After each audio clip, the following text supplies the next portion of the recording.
Hello and welcome to The Unfiltered Tea, a show where we say all the things you wish the newscasters said, unscripted and unfiltered. We talk about news, politics, and entertainment, so pull up your soapbox, pour yourself a cuppa, and let's go. Hello, everybody. Welcome, welcome. First live of the new season, new show, new things. Same me. Same me. And Mandy's joining us tonight. So, Hello. Hello, Internet. For those of you who have hung out with us before, you'll know that Mandy and I often will get together and have a little chat, and yeah, my brain deferred. It's been. You'd think that doing this on the weekend, on a Sunday, I would be like raring to go. No, not how our lives work. No. All right. Don't mind me, guys. I'm arguing with my chair. All of a sudden, I'm like, I'm really low, and I don't know why. Streaming I hate is it when the dynamic. inanimate objects win. It's just not fair. It's really not fair at all. And I have one of those flyaway hairs too, which is super fun. So I apologize in advance. It's like, when you get that like one hair and can't find it, but it like keeps poking at your nose or your eyes or something like that. Fun times. So, yeah, welcome. You know what would be really helpful, Aurora? Bring up things so that you can see if anybody is here in the chat with you. That's always helpful. Yeah. So, what's on the list for tonight? So tonight, I'm going to give Mandy the TLDR on the latest in the Baldwin saga. Insanity. Yes. And catch her up on that. I'm also going to do the TLDR to date of where we're at with the Karen Reed trial number 2. Prep yourselves because there's going to be some soapbox ranty moments as we do a few things, talk about a couple of things in the heaviest side of things. Maybe we'll start with the heavy stuff, which isn't the order that I put it in, but maybe we'll start with the heavy stuff, which is the fires are still raging out in LA. If you are out there, please stay safe. If they tell you to move. If they tell you to leave. Don't mess with fire, man. It is terrifying. There are some really great folks on the ground out there helping out. Folks are losing a lot, and my heart goes out to them. This is why I live in a place where the air hurts my face at this time of year. But please stay safe. In the description of this live stream down below, I did find Billboard had put up a really nice comprehensive list of various different GoFundMes and organizations like World Central Kitchen that are on the ground doing good work. And they've even broken it up from short-term, medium-term, and long-term assistance. So I have put that in the description of this video. If you are in a place where you're not affected by it and you can donate, go to one of those places and donate. This is bad news all the way around, and it's heartbreaking. So there's that, and then I have a very silly little beef to pick with Wickets. We're gonna have a chat about that. So, that's where we are at the moment. What do you think, Mandy? Should we start with like the heavy stuff and then get progressively lighter and more ridiculous? I feel like, or do we want to start and put the heavy stuff like in the middle? What do we think? I mean, yeah, I kind of like the heavy stuff sandwiched a little bit so that we don't ask people to just eat their vegetables up front. That is fair. So, I definitely want to end with Wicked because it's a little beef, but it's also like that we're probably going to go down some rabbit holes on that one. No, us? Mm-mm. um, and it's like one of those beefs that's kind of silly, but also like there's bigger things with it. But I kind of want to end with that. So I guess you want to start with Baldwin, or do you want to start with Karen Reed? I totally want to hear about what Alec Baldwin is up to. Please give Okay. me the details. So let me see. Technology. Does technology work? Yes, it does. Okay. So what I'm going to do is hang on. What am I doing? That's not what I'm doing. No. Have I done this before? Yes. Would you know it? No. I'm going to swoop and then we'll get into Baldwin. Excellent. That was a very fast swoop. It was lightning swoop. That was way too fast. Okay, but I at least got the things in there. So time stamping. Everything for replay crew. Love you. Love you, replay crew. Aurora? Replay Clue. That's yeah. We want to play Clue more. I Yes. really feel like it's a forgotten game. So all good. Let me try that again. If you are here on the replay, hi, thank you. Do the YouTubey things. Tell the algorithm that you think I'm cool. Pretty please. Thank you. No, I'm and everything will be time stamped for you so you can skip to all the pieces that you want to see and avoid the things that maybe you don't. Okay, so Baldwin. Let me see if I can pull up the article. Because the headline alone. I want you to see the headline. That's not Ignore no, my cup. Aurora. That is not going to be what you want it to be. Okay,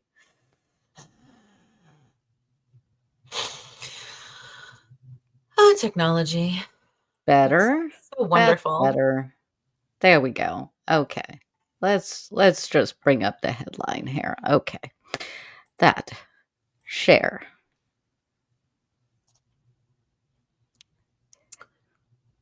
He's Lovely. suing New Mexico and Carrie Morrissey for malicious prosecution. So for those of you who missed round one, wait, hang on, and Smolin and Big and Me.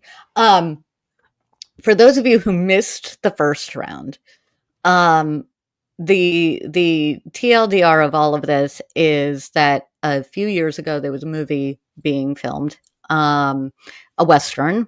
Alec Baldwin was producer, star, and the man behind the weapon when a young woman, Helena Hutchins, lost her life on the set of that film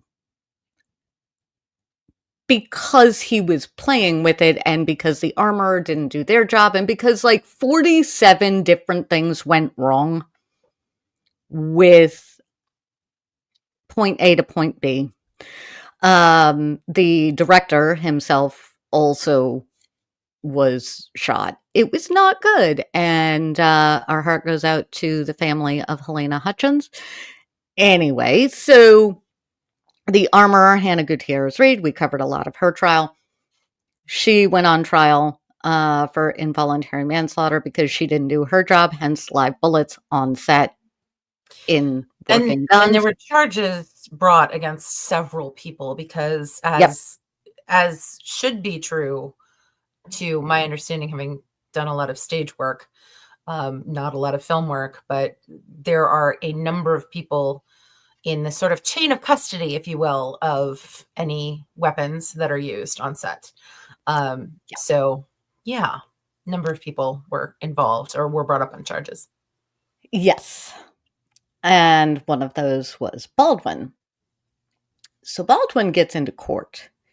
And to be perfectly blunt, he was losing because they were going to bring in his police interview, which was not good for him. And then his other interviews, which were also not good for him. There is a reason that you have a right to remain silent, and he didn't go with that route. Well, as the trial goes on, it comes out that Carrie Morrissey, Special Prosecutor Carrie Morrissey, forgot, it seems, this is being very generous, she forgot that she wasn't a defense attorney in that moment and was in fact a prosecutor, and there are different rules for prosecutors. And amongst those rules is if you get evidence, you have to turn it over to the defense. And it doesn't matter if you think it's useful to them or not, you still turn it over. And she didn't. And she got found out, and it was a wild day in court with her testifying. I mean, it was a reality show in and of itself in the courtroom. And so the case against Baldwin was dismissed with prejudice because there is only one remedy when the prosecution is like, pay no attention to the evidence behind the curtain. Basically, the judge has to be like, well, congratulations, prosecution, you no longer get to bring this. And now here we are. So instead of taking that win, as he should have done, and just going off into the corner and doing his own little reality show. I mean, I really can't think of a better outcome that he could have, designed. So, right? Yeah.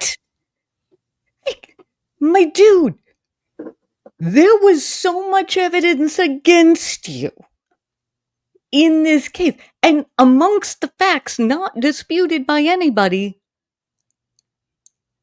the gun was in his hand when he was now.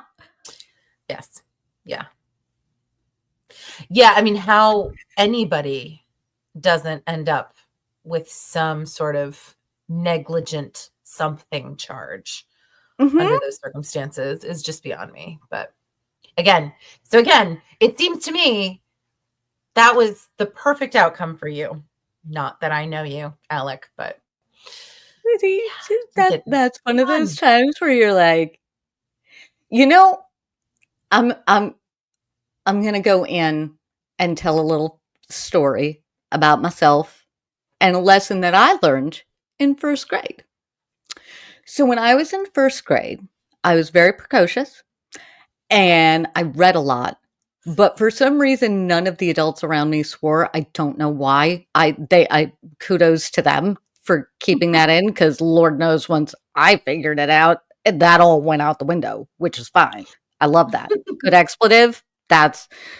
If you're new to us, by the way, I'm trying to be good because live, but we swear a lot. Like, we love a very even a not well placed expletive. We're big fans of the swear words. We like the fruity language. We do. We do.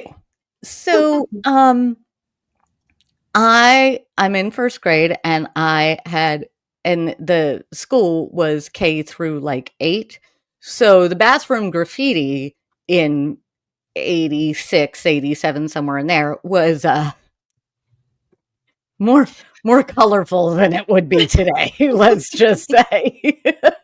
Or even when you get that group of kids together. So anyway, I go in, and the written in on the bathroom graffiti was, I love FUCK. Again, live, that's the only reason why I'm trying. Yeah, that face, that was and the F word was capitalized, but nothing else.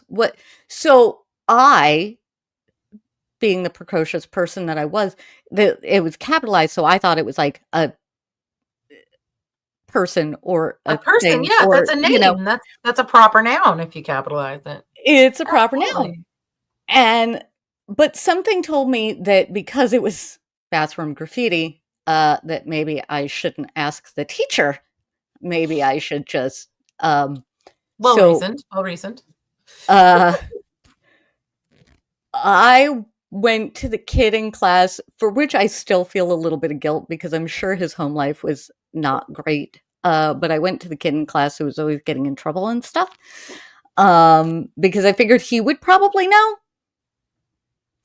So I whisper, I'm like, hey, hey, hey, come here. Who or what is, Oh no. to which his response was to scream it at the top of his lungs. She said, she said, she said. So then he got in trouble because he was yelling it out loud. Yeah. Mm-hmm. And I zip my lips because I wasn't going to get in trouble. And our first grade teacher comes back because we were in art class when all of this happened. And he's like, but she said it. And she looks at me and she goes, yeah, I'm pretty sure she did. But you know what? She's learned a lesson that is very important in life. If no one saw you, if no one heard you, it never really happened, right? Baldwin, sir, this is one of those times where you just zip and sit in the corner and go back to your life because this is not going to end well for you, sir. It's not going to end well. So, yeah, he has filed a 76-page document, and his attorney is busy because his attorney is working for Jay-Z right now and Baldwin, lots of high-profile Oh cases, goodness. all Yeah. kinds of things. So I'm like, can you imagine though? You know Shapiro didn't want to file this. You Well, that's know I he was didn't. gonna say, like, was this bad advice? Was this, and I'm sure it was, but I imagine it wasn't bad advice from a person with legal training. Right. Yeah. Right. Like I I'm fairly certain that there was a lot of conversations where the legal team was like, just go home. Just go home. Take your And kickball Baldwin was like, well, I'm and go paying home. you. So we're gonna watch that. We're gonna track that. Please, because yeah, malicious process.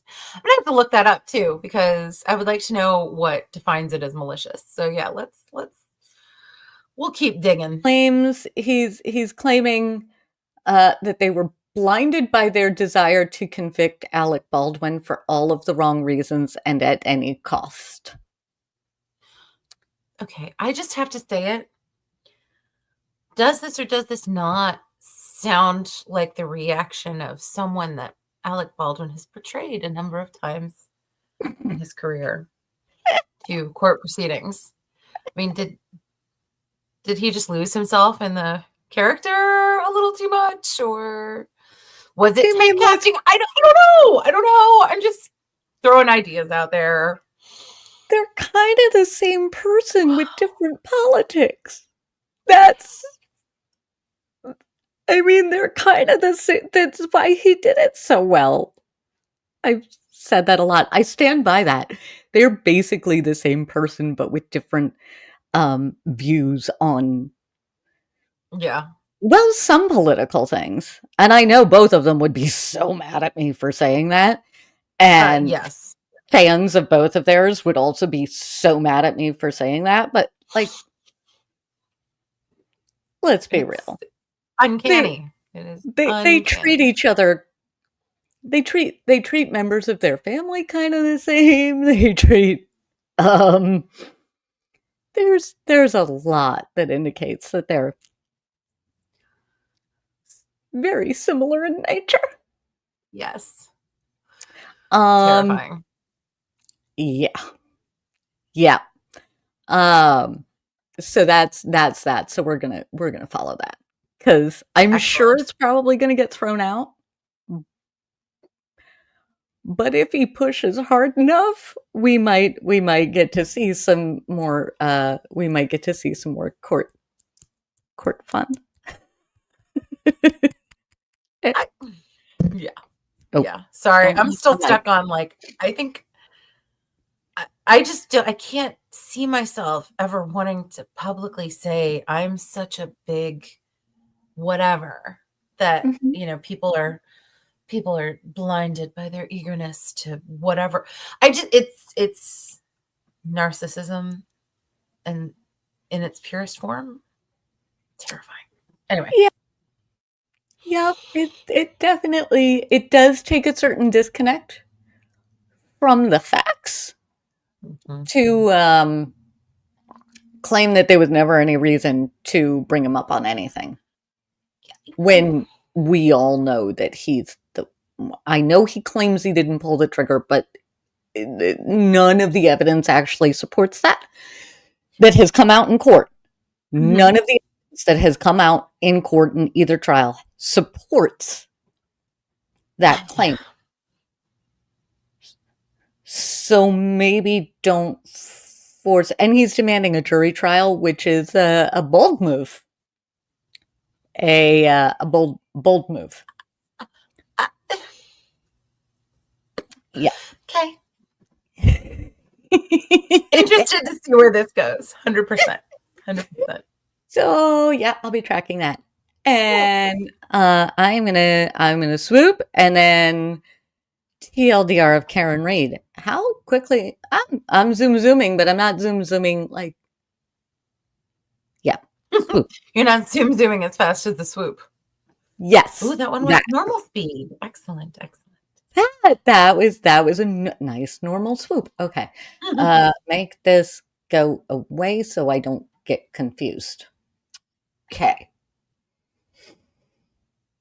Karen Reed trial. Where did you and I leave off? Because I need to do the full TLDR, I think, with you, Yeah. Mandy, of the Karen Reed trial, and I can't remember. It for me, it was like, well, you know me when I get hooked on a trial, I'm like, oh. Yeah. Uh, where Yes, did I am we aware. leave But off?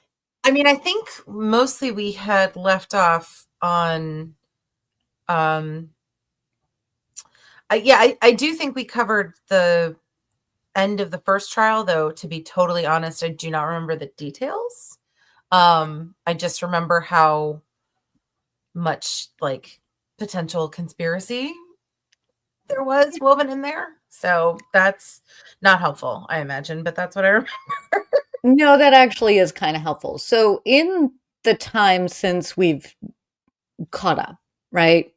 Mhm. There was a mistrial declared because the jury couldn't reach Yes. a full, a unanimous decision on whether or not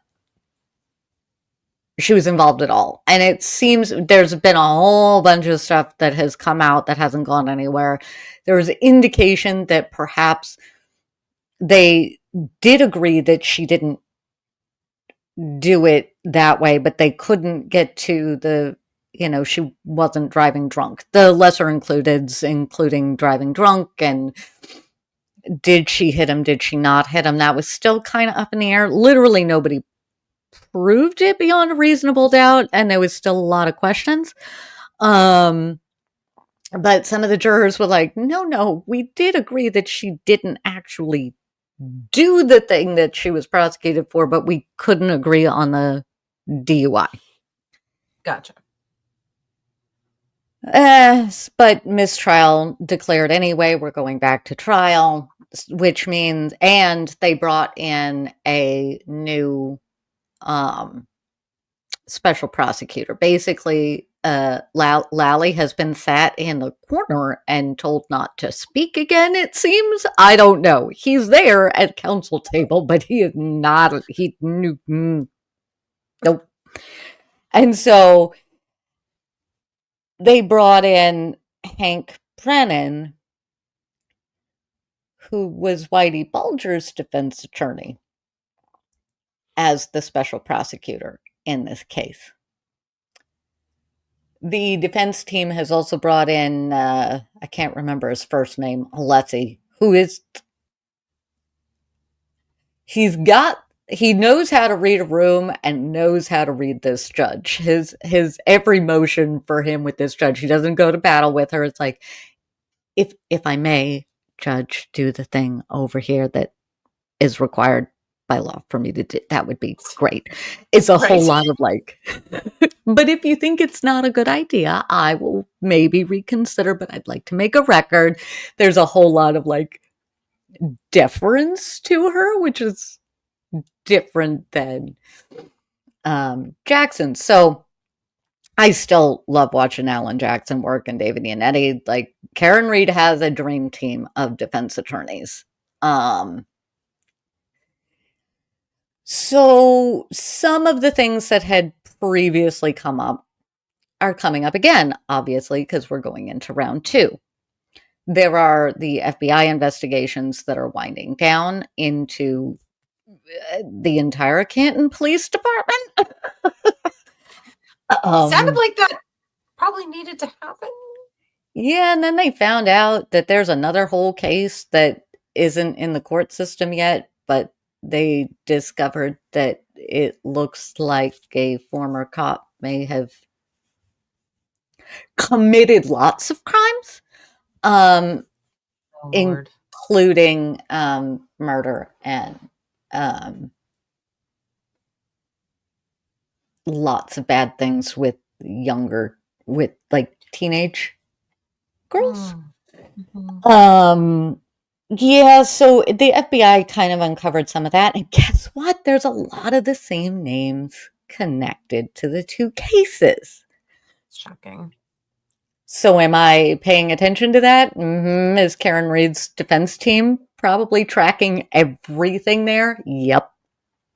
But what we are at now with the Karen Reed trial specifically is various Daubert hearings. I don't. We're in Mass. Like in Mass, it's Daubert.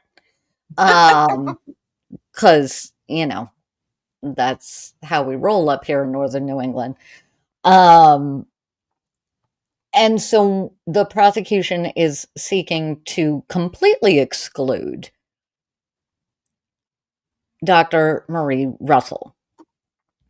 Dr. Marie Russell, so with an expert witness, they come in and they have to give their CV to basically prove to all parties that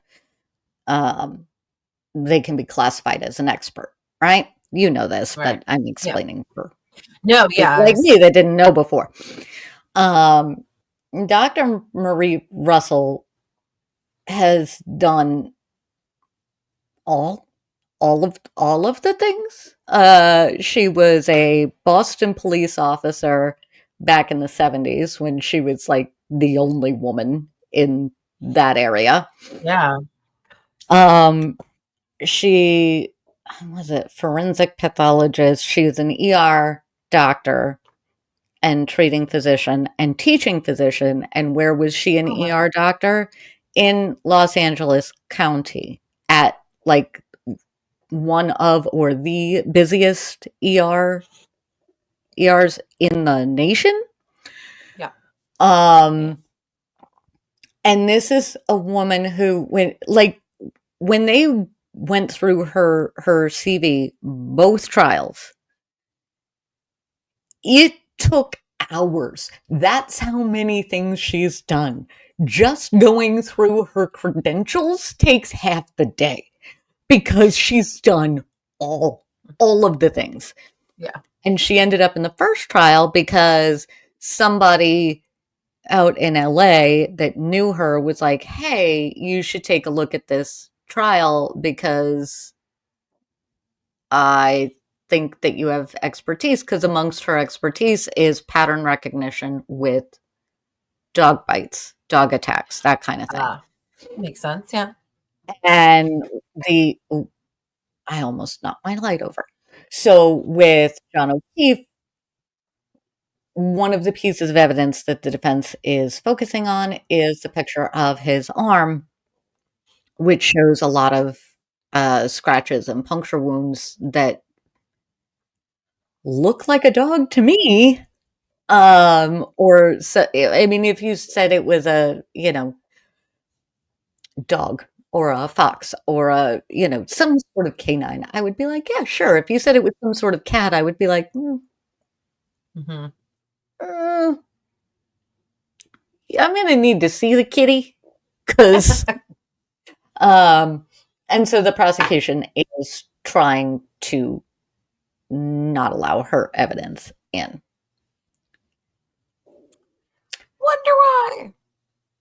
Yeah, because she also says it couldn't have been a car because he has no bruising, no internal injuries, none of that. And she's seen a few thousand, She would know.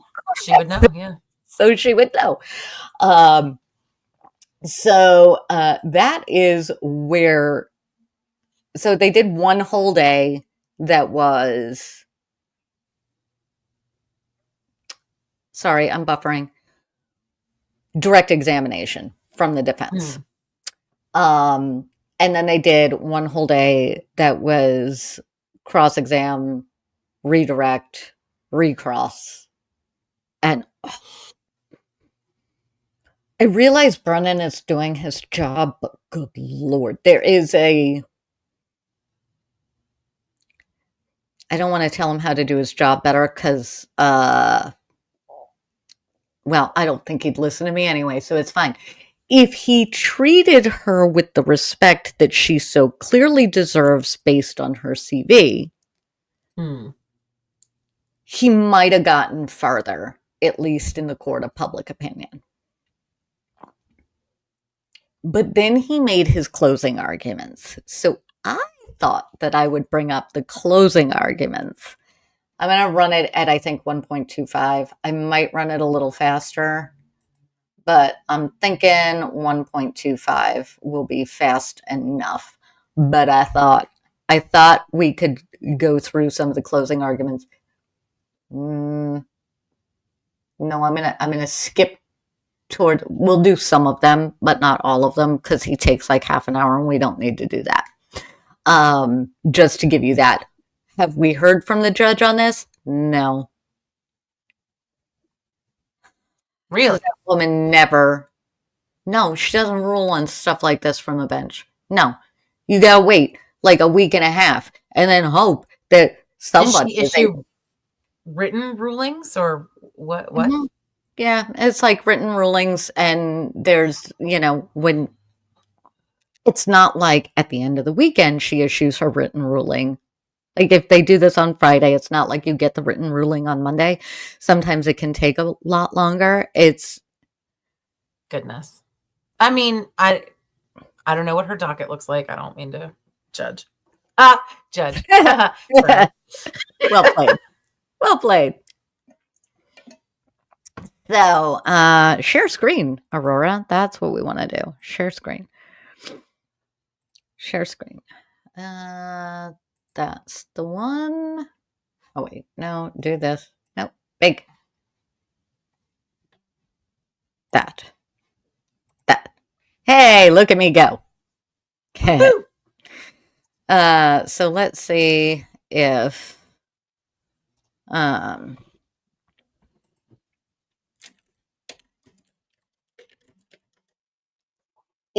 All right. Let me play this. Let's see if 1.25 works. I might need to do a little zoom. I agree with the judge, Mr. Brown.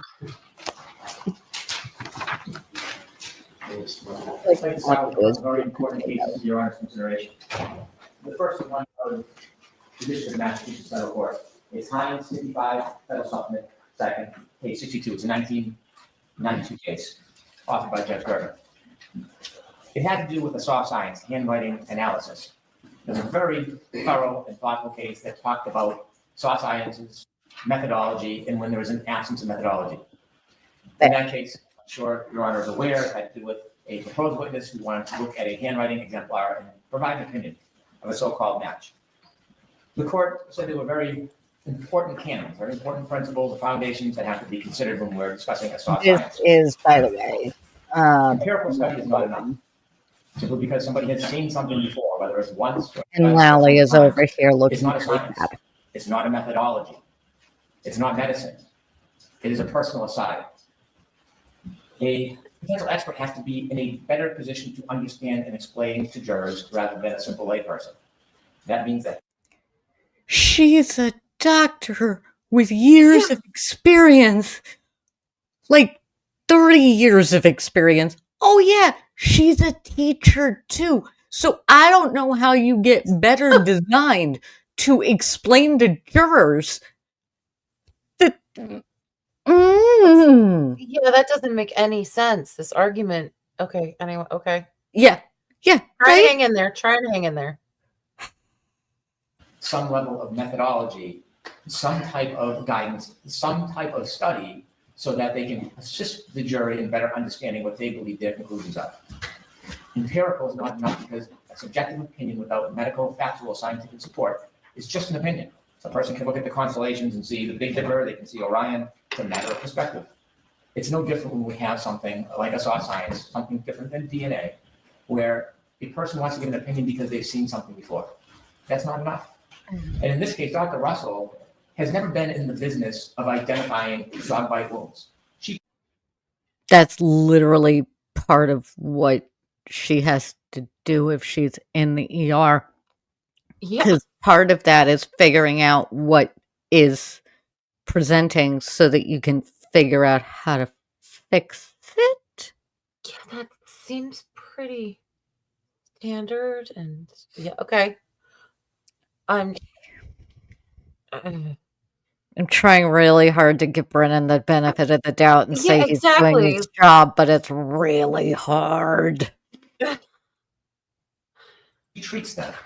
She's an emergency room physician, had some experience as an ME. She treats a wound that is brought to her. She's not diagnosing the wound or determining the mechanics of injury. She doesn't have the education. She doesn't have the qualifications. She doesn't have the training for that. That is not what her job is. It is to treat the injuries. And so all of her she has more degrees than this perspectives man. and opinions are empirical. She doesn't have a book. She doesn't have a study that teaches her how to do. She never took a training. She never took a class. She never got a degree or certificate. She's looking at her past experience when someone reports to her that it was a dog bite. I hate this argument. Every time somebody makes this argument, I don't care which side of the table you're on, it drives me crazy. You know why? Because when you invent a thing, or you've done it for 30 years so you don't bother, like, I hate that argument. I know it has to be made at times. I know he's aiming for that. But it's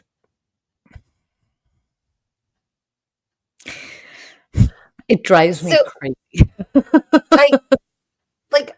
it also feels like it's two arguments being spliced into one. Like the premise that he seemed to be introducing is that if there's no methodology to point to, then you can't be an expert. That seemed like where he was starting, but now he's sort of taken a dive off of that into the actual credentials of the witness and whether they fit. And so it's like, well, okay, but did you learn how to write an essay or a research paper in your many, many studies? Because you're doing it wrong. Your thesis statement does not match your arguments, sir. But go ahead. All right, I'm gonna give him a little longer, and then we're gonna jump to defense's closing arguments. And she's trying to use her memory and make a decision whether or not she thinks this is similar. That is not science. That is not medical certainty. And so there's nothing to suggest that whatever method she used, I still can't identify it because I don't know, despite many questions I've asked her, what her methodology is, other than she says it's pattern recognition analysis. It's empty phrasing unless you can identify and articulate what is the specificity, what is the standard. The accent. We don't know. After all this testimony, we don't know. In Cromwell versus Rintala, that case had to do with the prosecution expert talking about paint spill. And this is could not fit more closely to this case. The conviction was overturned because the prosecution called the paint spill expert. It was found to be prejudicial because the expert relayed their past experience about paint spills. Exactly what Dr. Russell did in this case. No more, no less. Her past experience treating injuries that were reported as dog bites. A person with their past experience with paint spills. The court. I'll bet this dude like the where his argument falls apart is he in his job, he comes across a million different things that there are no books for, there are no papers for, there's none of that. It's just you see it, you recognize it for what it is, and then you deal with it. Sure. Pattern recognition. It's Mhm. not, it's okay. Then he goes on to talk about a whole, he's trying to bring the legal into it. But let's jump ahead here to yeah, let's make that bigger. No, we'll give him the last little bit and then as if she can exclude a car collision as the cause of those injuries. Not that they could be inconsistent with what didn't happen. How dare she get on the stand with no experience, no training, no methodology, no facts, and ignore reality and say this couldn't have been a ар collision? well, It's funny that as a emergency room physician, she considers the basis of mechanics of injury based on what people tell her. They come in and say, I got bit by a dog, or a parent says, my child was bit by a dog. They rely on statements of witnesses. She didn't rely on statements of witnesses here. I hit him. Oh my God, I hit him. Maybe I clipped him. facts not yet in evidence. This is playing to us, the court of public opinion, and it drives it. Yeah. This is for us. This isn't even for the judge. This is for all of us sitting over here talking about this case on YouTube. That's what this is for, is trying to get this out Maybe there. maybe he dropped his phone, whatever the statements were. All the various statements. An expert. Also, I'm a klutz. She proposes to be, would consider the. And let me tell you, I bruised myself. I am a klutz to the point, like, this eye over here right now is slightly swollen and hurts. It feels like I punched myself. I don't know when. I don't know how. But ow. So I am that level klutz. And you know what I've never encountered.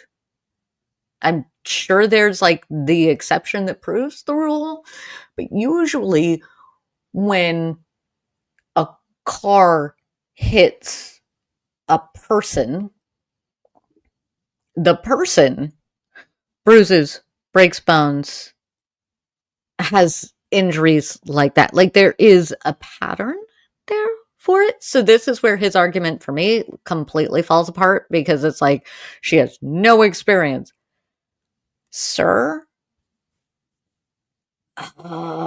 if we're talking one of the busiest emergency rooms in the country, and also it's Los Angeles, where everybody drives everywhere.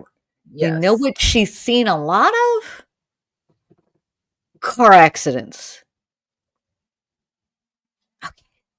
Witness statements to try to determine. Yeah.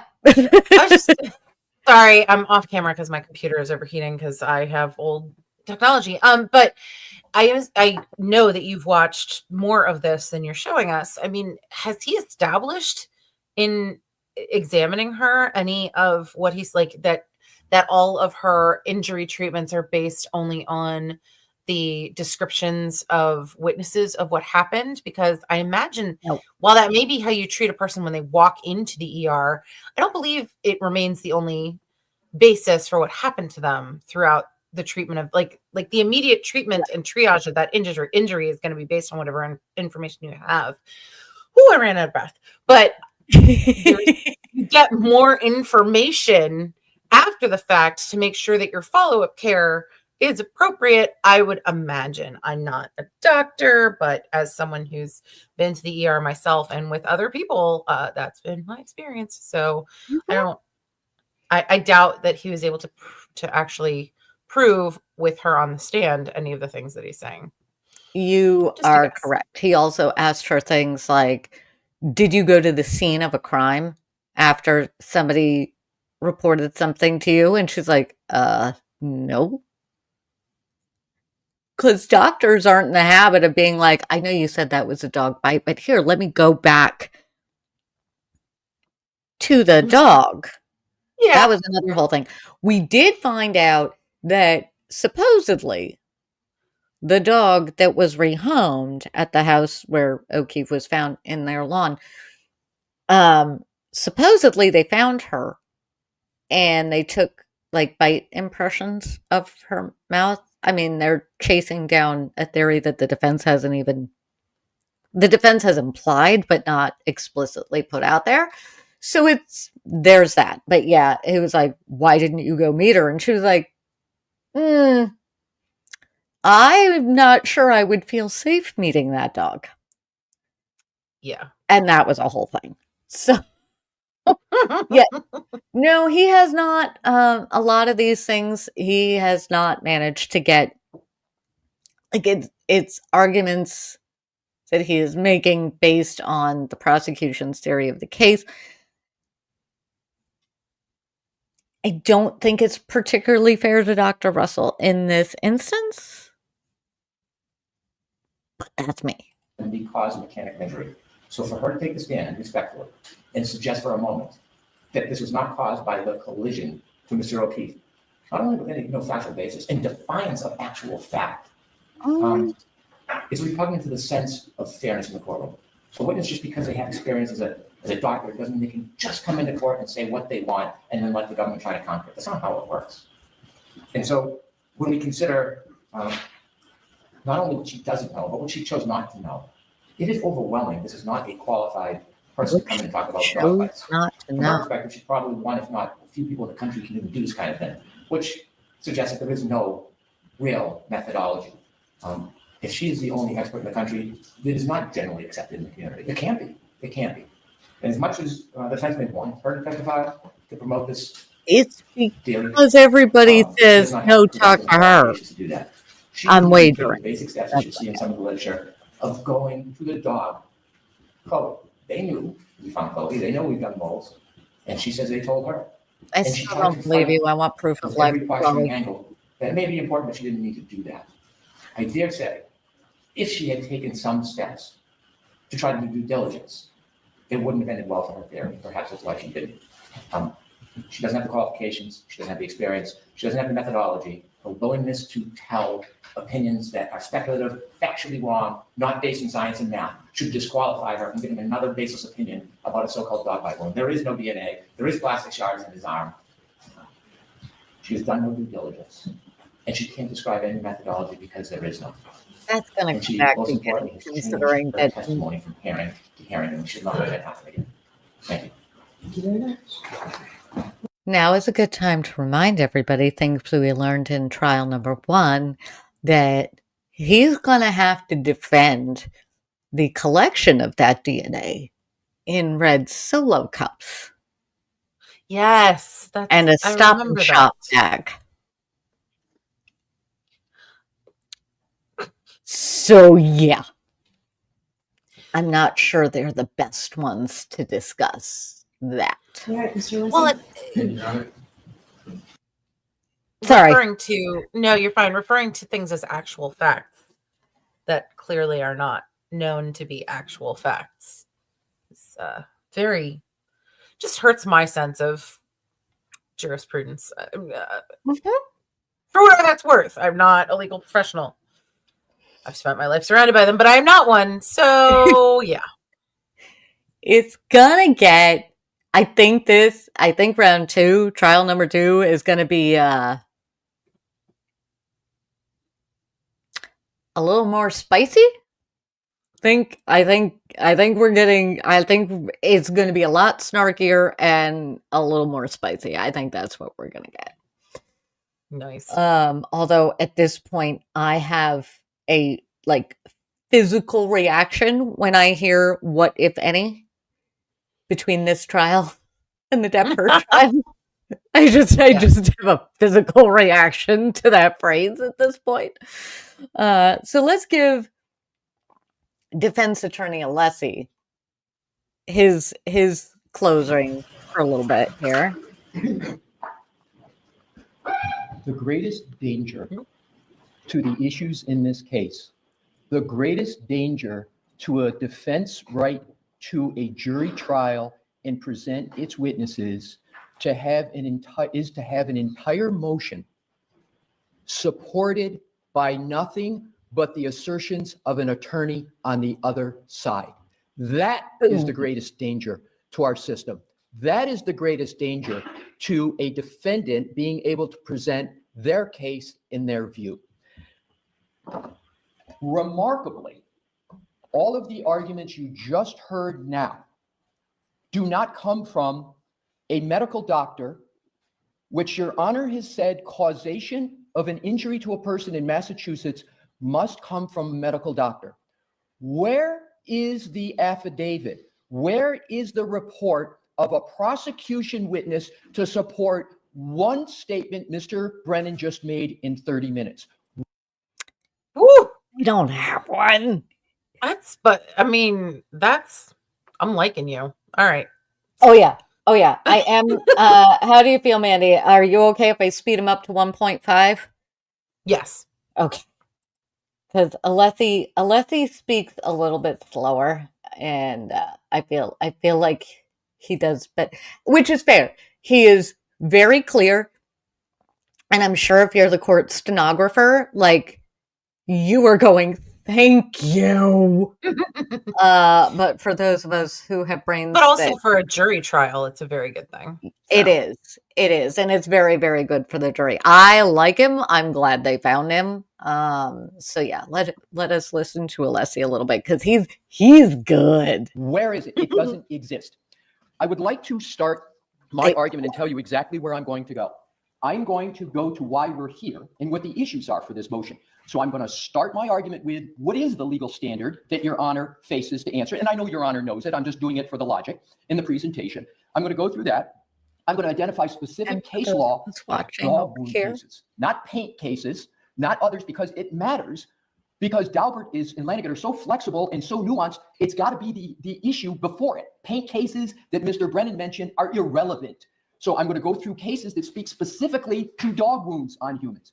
Then what I'm going to do is to go through the completely inaccurate statements of Mr. Brennan. He said it, I marked it down 8 times in just his argument alone. There's no methodology. I'm going to go through and say what the methodology she testified to was, where it's rooted.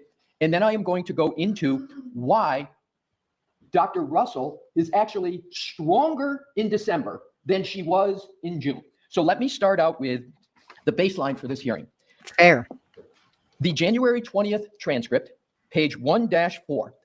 And if Your Honor will indulge me, it's what Your Honor said, and I'm going to read it verbatim. This was when Dr. Russell was challenged by the prosecution the first time. Line 15. I find that she is a medical doctor. She's an experienced ER doctor, albeit, several years ago since she's worked in that capacity, but that she does have specialized knowledge in that field that may assist the jury in that regard. So in case you were wondering, Judge, in case you forgot, you've already said she's an expert. Mm-hmm. And I just read your own words back to you. Do with that what you will. But, just reminding you that you already said she was super smart and awesome. I love it. If you compare the level of information that Your Honor had at that time to reach the conclusion to what we have presented in this hearing. Yeah. 11-page single-spaced report. And Your Honor noted before that there wasn't a report, so we wanted to respect that and get a report. Your Honor has sat through testimony, which I'm going to adduce, but not too much because you sat and heard it, and went through her qualifications, and we adduced much more of her qualifications, much more than were adduced when Your Honor first found that finding and made that finding. So let's start with the law. Mr. Brennan and I agree on one thing. Always a good place to start with case closing arguments. But respectfully, Mr. Brennan went off in a tangent, because what does Ritola stand for that's relevant here?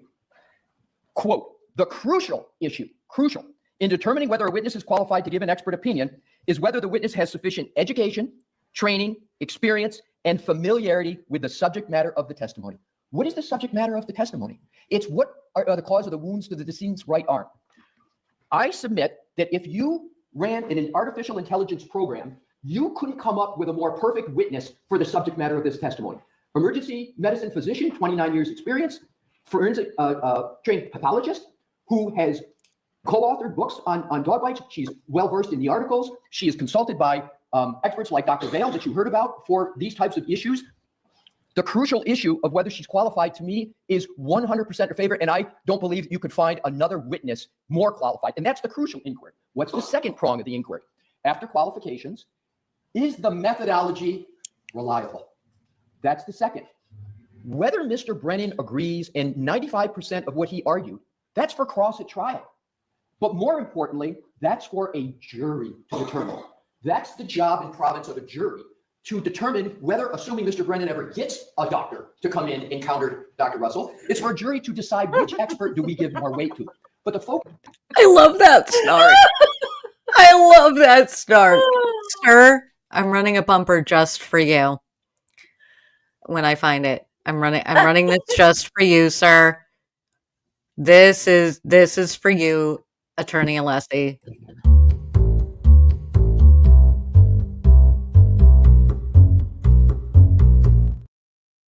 So true. That was, I mean, yeah. Yes, kudos. This guy is wiping the floor in terms of just oratory style, confidence, and cohesion. He is just wiping the floor. It's amazing. With his opponent. Ugh. So, I mean, I can let him go, but it's basically this. He basically outlines all of the legal. So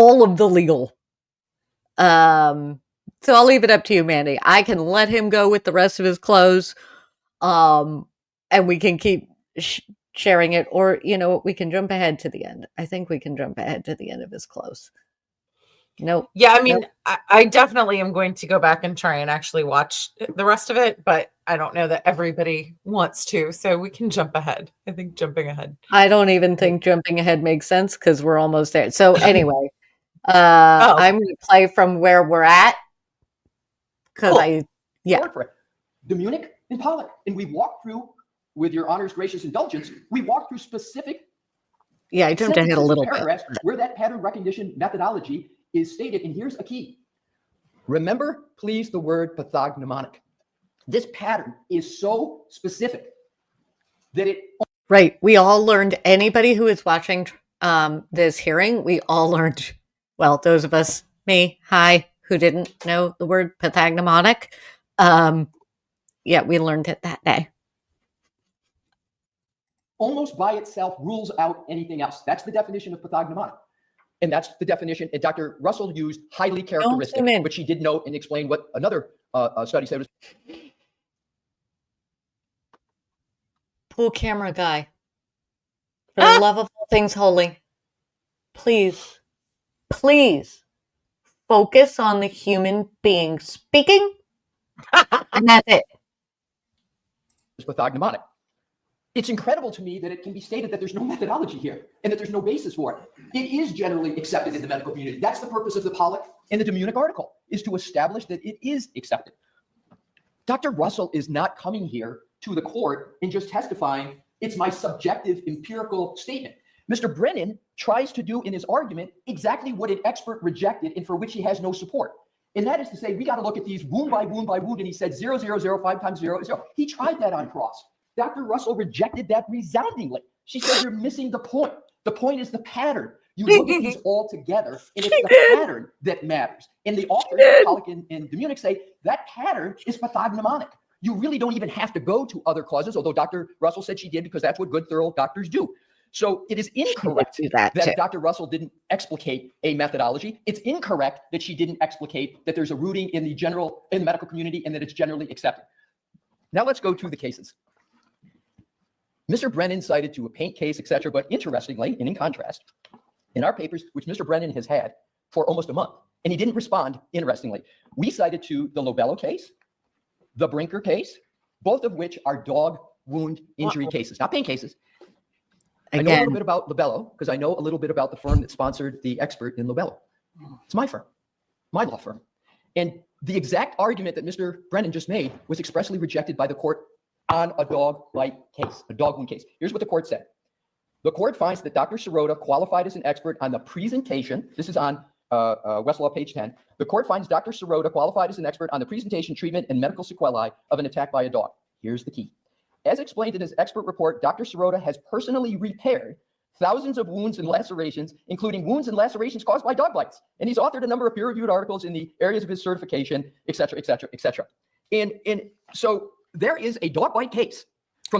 That's probably why he got brought into this, by the way. If his firm was the one that handled one of the cases that would relate to this. Also, again, pool camera.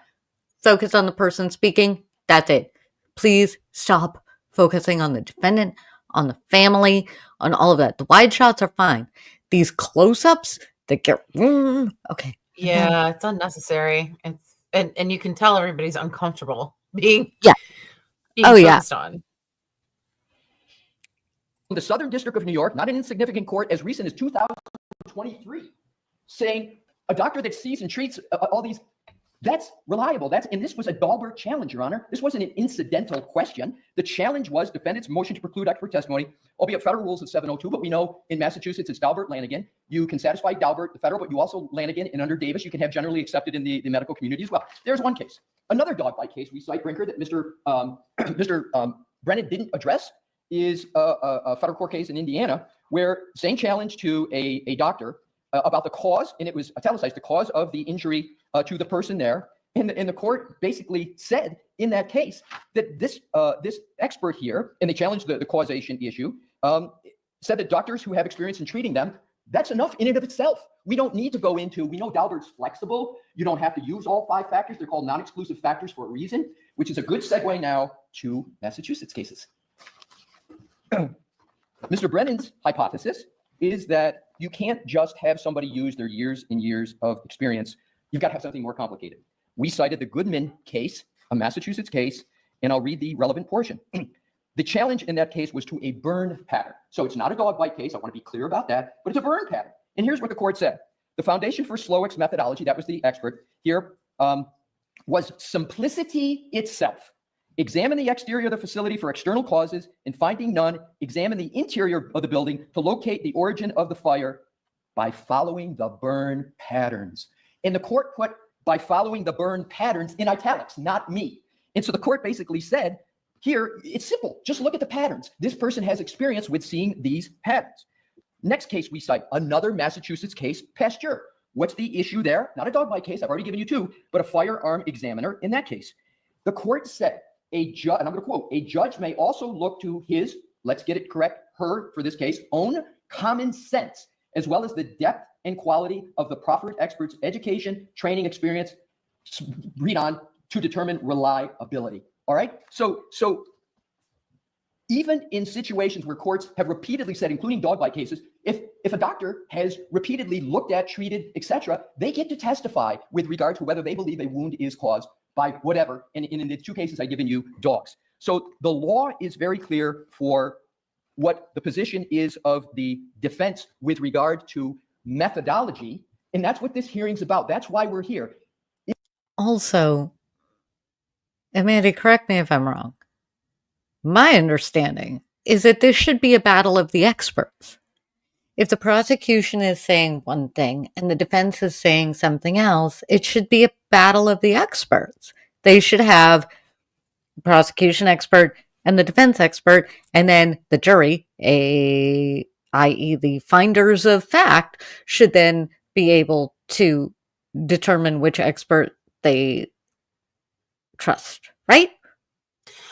I mean, I feel like that's true. It actually it intrigues me about the argument that the prosecution was making about the fact that there is no methodology, because then that would explain why they're not going to have an expert to contradict the defense's expert, because there is no methodology, so expertise doesn't exist, which is, I mean, I can't imagine that's not an argument that's been made in the past.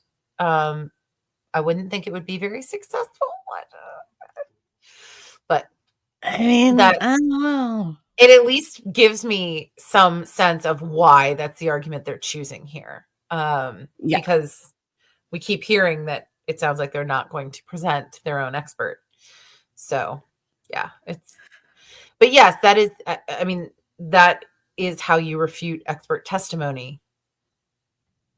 But if you're hoping you can get the expert excluded from the witness list, then you don't have to refute it, right? So, Right. And this is going to be one of many because we get to do this again with, I think, the accident reconstructionist. There are a couple other witnesses that the prosecution is looking to not allow in, which is remembering the first trial and who the prosecution wants instead. yeah. I'm not. Yeah, I understand why they don't want them in, but also, yeah. So that's basically the summary, and then he summarizes. And where are we at? How much longer do we have? A little longer. I'm going to give him a few more minutes, and then we will swoop and move on. And we're going to see if I can do something while Is her I'm letting this methodology play. reliable? I don't know. And there is one methodology. There's a pattern methodology. She testified to it. And the Commonwealth has no competent evidence whatsoever to counter that. It's remarkable to me that we're being faced with the challenge to whether the defense can put up a defense and put up a witness when there's no opposition to her methodology from, as your doctor has, or your honor has required, a medical doctor that is required under law in Massachusetts. I also, Your Honor, want to go to now what the Commonwealth has argued in its papers, which I think further underscores the waywardness of their argument. On page 11 of their papers, the Commonwealth further attempts to criticize, or excuse me, what we said in our papers on page 11, the Commonwealth further attempts to criticize Dr. Russell for being a, quote, trained emergency room physician as opposed to a professional in the field of canine bites or claw marks, veterinary medical science, forensic odontology, or canine behavior. How does that square with Your Honor's standard that it must be a medical doctor that speaks to the causation of this injury? By definition, a veterinary medical science person is not a medical doctor. A forensic odontologist, most always a dentist, is not a medical doctor. And certainly canine behavior. And why are those words there? Because that describes exactly the expert that the Commonwealth has sat on since the trial, Dr. Cosby. That's him. And in the book that Mr. Brennan attempted to use, Dr. Cosby has written some of those articles, interestingly enough, citing the very articles that Dr. Russell relies upon for the very pattern methodology. So again, the waywardness of the Commonwealth's argument is they're not addressing the need to have a medical doctor. We are not here arguing over whether the dog behaved correctly. We are here to determine, and this is the focus, what is the medical cause of the injuries to the decedent's right arm? And what we have done, perhaps too thoroughly, is we have established the credentials of Dr. Russell, not only with regard to dog bites, but with regard to medical causation, a broader umbrella. And under that umbrella of medical causation is expertise in dog bite wounds, expertise in motor vehicle accidents, but importantly, expertise in wounds caused by motor vehicle accidents. We never presented her as an accident reconstruction because if you need to be a medical doctor to be able to opine on these wounds, I've established through Dr. Russell, and it's unrefuted by the Commonwealth, that Dr. Russell has never heard of someone who's an ER doctor who is an accident reconstructionist. They're two different disciplines. And lastly, on this point, before I move to my next, if an accident reconstructionist is going to come in and try to testify about the nature of wounds, I think I can predict what Your Honor might do. So in terms of why we are here, it's straightforward. Her credentials are enormous. Her experience is enormous. She has been truthful and honest. Your Honor has the notebook for the exhibits for today and can look and see that she did not make inconsistent statements. By way of example, when she said, when it was alleged that she said possibly was in the question, not in her answer. When it was alleged that she didn't answer your question to a medical degree of certainty, we proved that that was wrong with specific language. So on the methodology, this is straightforward. In the law, in the cases I've given you, in Massachusetts as well as dog bite cases, it is completely accepted for a medical doctor to use their many years of experience in treating these types of wounds, and that's exactly what Dr. Russell did in this case. Now, a very important, in my judgment, Your Honor, legal point. The Commonwealth has waived its entire motion, and here's how they did it. I asked Dr. Russell what I refer to in these Daubert hearings as the magic question. I said, do you have an opinion on the cause of the injuries to Mr. O'Keefe's right arm? Yes, I do. What is that opinion? I believe that those wounds were caused by a dog attack. Do you hold that opinion to a reasonable degree of medical certainty? I do. The Commonwealth never objected to that question. It's true. That's a waiver of the entire issue. If they thought she was unqualified to answer that question, they should have done what Mr. Lally did in the June 21st trial. Because another part I've got in the notebook for Your Honor to see is she never got the opportunity at the June 21 trial to answer the question of whether she had that opinion to a reasonable degree of medical certainty, because Mr. Lally objected, as is his right, and Your Honor sustained it and sustained it and sustained it. That's yet another reason why it's not inconsistent, because at the June 21 trial, she never got to answer that question because the Commonwealth, but back to the waiver. The Commonwealth should have, at that moment in the hearing, objected, but they didn't, and they have waived that objection for this motion. Lastly, I want to just cover a couple more items that Mr. Brennan had quickly. He kept saying, can't be, equally basis, evidence wholly contradicted. Where's the medical profession to support that? Those are Mr. Brennan's opinions. And respectfully, Your Honor, I don't believe that's even for the court in this hearing to decide. That's for the jury to decide. As almost all of these cases go to, the Labello case that I cited, those arguments go to the weight of the testimony. They go to cross-examination. As Your Honor well knows, you're the gatekeeper to see whether Dr. Russell gets to go to the jury, whether you're going to keep that gate open that I believe you very carefully and judiciously decided on June 18th. And I respectfully submit that gate should be much wider open now, given what Your Honor has heard and the basis for it. But even if Your Honor might be inclined to be interested with, maybe even persuaded by some of the things Mr. Brennan said, those have nothing to do to whether there's a methodology or whether it's reliable. Those are easily answered by Demunic and Pollack. And that's the end of the inquiry. Everything else is beside the point. With regard to the DNA that the Commonwealth has tried to make so much about, there was only one reason why that was brought up. It was brought up because Dr. Russell answered she didn't need to know much about the DNA. Why? Because the pattern of the wounds are so highly characteristic of a dog bite and a dog attack, and because the authors used the word pathognomonic. But because she was careful, she went through a differential diagnosis, but she was consistently honest and forthright. When she didn't know something, she said so. I'm also going to point out that what came out in the last trial is that DNA evidence was collected by a swab all over the outside of the hoodie. Like just one, just one, not in different places, just one swoop.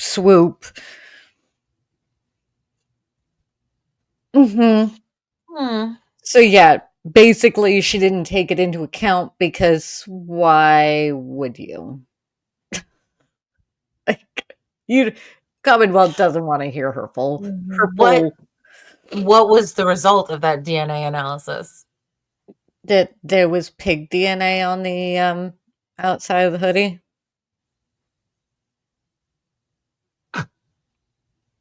Not dog DNA. Which could be due to a couple different things. Either it could be due to a dog attack because dogs eat things with pig in them. Yes. Or it could be that they had potato skins at one of the bars. Or had ever eaten barbecue. Yep, that. Mm-hmm. Yep. Okay. I feel like we might have gotten more if they had done more than just the one swab, full sweater. Every time we talk about the evidence collection in this case, all I can think of is every time I've watched a procedural drama and somebody is in a crime scene without gloves on. And I just get so like viscerally angry because what?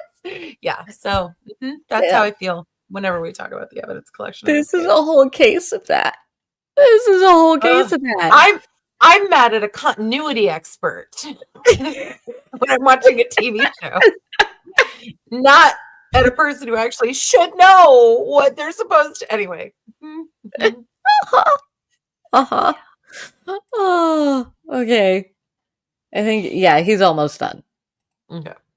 So in terms of this particular matter, and I'll conclude my points at this point and keep to below the 20-minute mark. 30 minutes. I'm sorry, 30-minute mark. She really hates the defense team. Of a defendant's right, especially in charges of this seriousness, to present a defense, to present a counter argument to the whole theory of the prosecutor's case. Their theory is that a motor vehicle hit the decedent and caused these injuries to the right forearm. The presumption should be the defendant gets the right to present evidence. Now, they don't have an absolute right. You got to satisfy Daubert, but I believe the satisfaction on the crucial inquiry of qualifications and then the methodology reliability is overwhelming. So, Your Honor, I would urge that Your Honor find that Dr. Russell is qualified. She's qualified as a medical causation witness, which has her able to not only testify at trial with regard to whether those wounds are caused by a dog attack, but also she can testify, and she's qualified to do so, that it's not from a motor vehicle accident. And she's also allowed to testify with regard to her forensic pathology hat, because contrary to the impression of the first in June, she's been doing forensic pathology as recently as her time at Corcoran. And my last point, Your Honor, is this, and it blends in with the point I made earlier about the jury. She does all the things. Shouldn't a jury be able to hear the alternative theory of the defense? Shouldn't the jury have that information so that justice can be served, so that the best decision can be made about whose theory about these injuries is right? We've satisfied, beyond my view, respectfully, any reasonable doubt about her qualifications and methodology. Let's let everything else go to the jury and decide, so Ms. Reed can have her fair day in court. Well done, sir. Well done. Also, he used an interesting phrase of, beyond a reasonable doubt in this particular case, which, in case anybody was wondering, the defense doesn't have that standard. The prosecution does. Indeed. So, Yeah. we have yet another case where the prosecution thinks they're defense and defense thinks they're prosecution, and I am confused, and we still have a few months before this is back in court. But you know what we're doing when this is back in court? Oh yeah. Oh yeah. So yeah, Brennan just I understand, but there's something about the man's tone that I cannot stand. Alessi is, here's my argument, here's the reasons why. Brennan's tone just comes across as, I'm right, Your Honor, duh. I hate it. It does come across as rather petulant. It really does. Which is, I guess, better than Lally? I guess. I don't know. I don't know which is more painful. We will find out when it goes to trial. Okay. Now we're going to swoop, and everybody brace yourselves. We're going to swoop. We're going to get on the soapboxes for a little bit. We've had some progressions here. I'm going to swoop, and then we're going to discuss firefighters with the wildfires out in LA. Again, reminder, if somebody tells you to leave where you are, please do not F around with fire. Don't. Okay. Swooping. Maybe.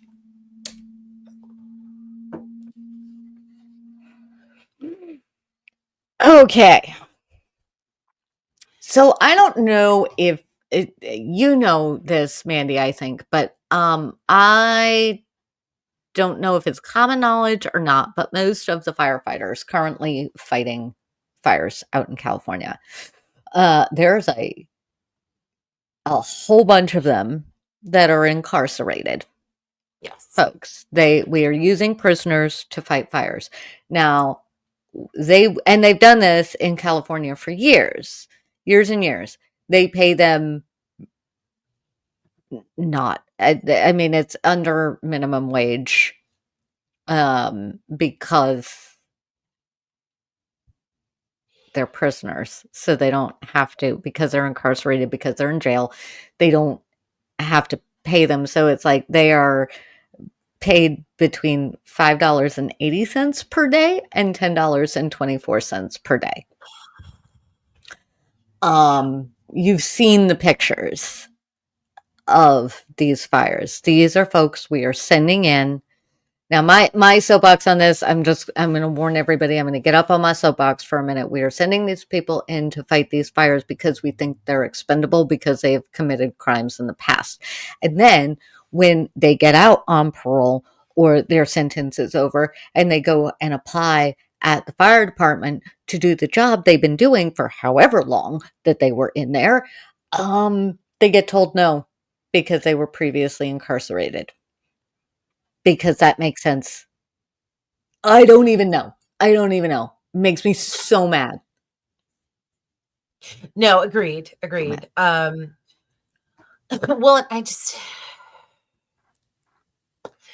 the media and the politicians have been spending so much time talking about why the fires aren't being put out more efficiently, why the fires are doing so much damage, all of these other things, throwing blame in all the directions. And it's really been getting to me. Mostly because I don't even want to get into like making the arguments for or against the people and forces that are being blamed here. But like, let's just put the fucking fires out, Sorry, Right.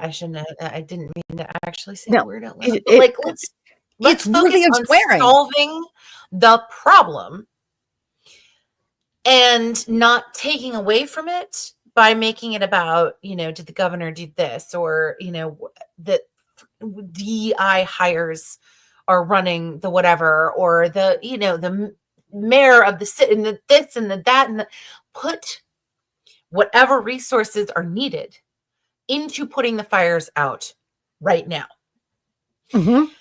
Also, from the closing arguments that we just watched, it was so funny to me when the defense attorney said, the biggest threat to a defense is somebody just getting up and telling their version of the story.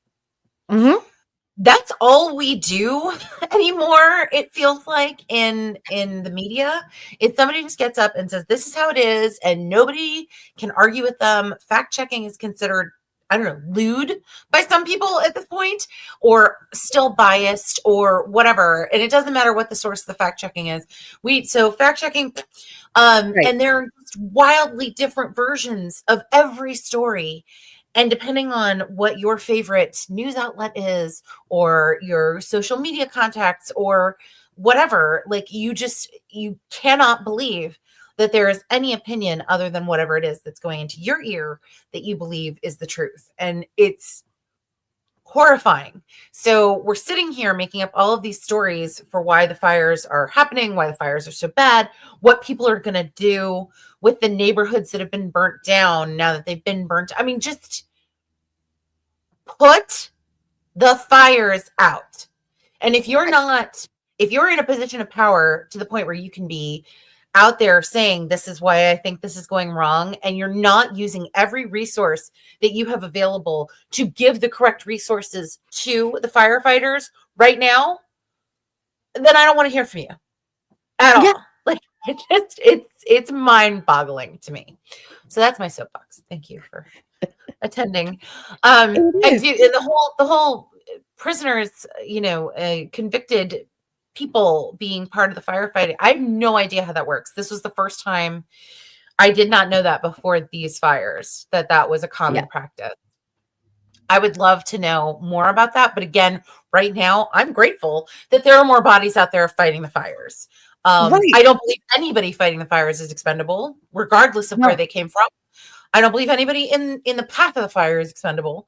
But I would, at some point, when their less pressing matters have been dealt with, more pressing matters have been dealt with, like to understand more about why and how that works, and a lot of the ins and outs of it, because I don't right now.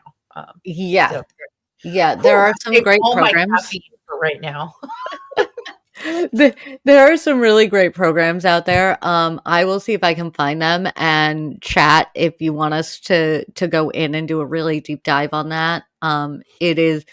It is something that frustrates me, and it's not necessarily even the local fire departments. The local fire departments would like to hire these people because we have a massive shortage of firefighters. So when you have folks who have been doing the job and have survived it, and they've been doing the job for years, and they want to go do the job again, like, pay them what they are worth with the experience and let them do the job. There's we have entered a timeline that hurts my brain at times. And with that, like, they are not expendable. These are human beings who are risking their lives. They are risking their lives to save people that, when natural disasters and disasters were not happening, probably everybody would look down on everybody else in that situation. And this is a time where we get reminded that we are, when push comes to shove, we're all the same. We're all neighbors and we all need to take care of each other. And yeah, I'm with you. If you are making this political in any way, stop. Just stop talking. Once wait at least until the fire is out. That's Yeah. all I Mhm. ask. Like, again, all resources should be going to managing this issue, not. And there are other things too with this that are happening at the moment. So, first of all, for those of us in the Northeast who maybe don't have a lot of connections on the West Coast, I'm going to remind everybody, this isn't fire season. This is the rainy season. This is supposed to be the opposite of fire season.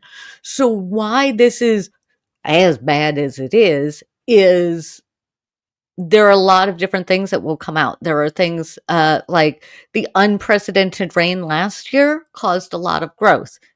Well, what happens to that growth when then the dry season hits? It's tinder. So that's part of what we're dealing with right now, is that this is tinder that is now lit on fire. But then with that, the other thing that I want to say is, I don't care how much money you have, losing everything is not something that I have ever experienced, and it's honestly not something I would wish on anyone. Anyone. I don't care how evil you are. I do not wish this on you. And so anybody going, well, they're super rich, they can pay. Why are they complaining? Why are they? Because trauma is trauma. Mm-hmm. And money doesn't make trauma not happen. No, and even the ability to buy everything, replace everything that you've lost, which, is that even possible? It's not even possible. Yeah. But even if you are able to, that doesn't take away from the fact that it, as you said, it's traumatizing to see your house, your neighbor, your block, your neighborhood, you're demolished. I mean, yeah. I don't even know what other words to say to invoke like the humanity in anyone who thinks that, but if you can try for half a second, put yourself in that position. It doesn't matter what you can go rebuild. Everything you've built up until now just got burned to the ground or severely damaged. Yeah. And when we say burn to the ground, like, when you look at these pictures, it looks like a war zone. Yeah. That, like, it is incomprehensible to my brain how hot it has to be for cars to light on fire. Yeah. Cars to light on fire. And the winds are just, the winds are causing, so things are happening really quickly. So things are fine. And I know I have a lot of friends. I have friends who just moved from there. I have friends who are out there. I have friends who I'm getting word that they're evacuating from their spot. This is how to put this. I hope that we do what we need to do in times like this, which is take a breath. And when everything is out, and thank you to every first responder, everybody putting their lives on the line, because not everybody is going to survive this, that is helping to contain it. I cannot imagine what you are going through and what you are seeing. And this is one of those times where I get really frustrated because I'm like, why can't we all just get along? Can't we just realize that we can discuss the reasons why later, climate change amongst others. But that's not even, that's, we need to go back and listen to the experts. If they're telling us, if they're saying to us, hey, this is going to be a thing, we need to focus on this, instead of making that warning anything other than what it is, which is a warning that we should prepare for, we need to.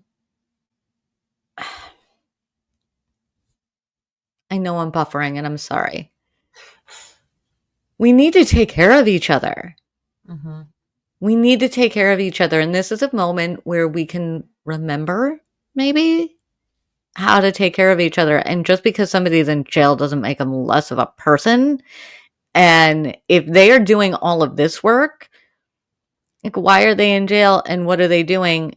My questions are, why are they in jail? What are they doing? And does this qualify them for early release? Because I would say, yeah, because that takes a special kind of soul to go out and do that. And maybe they're just doing it to,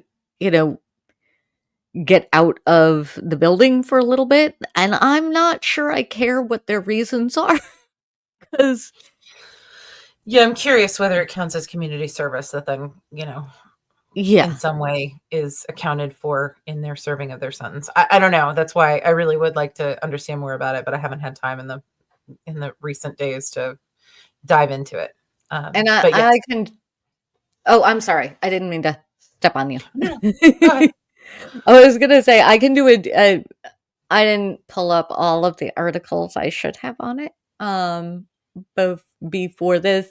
And I did just want to say now is a good time to remind you that in the description below there is a list from Billboard that I did read through of a lot of wonderful, wonderful, wonderful organizations that you can donate to if you are far away.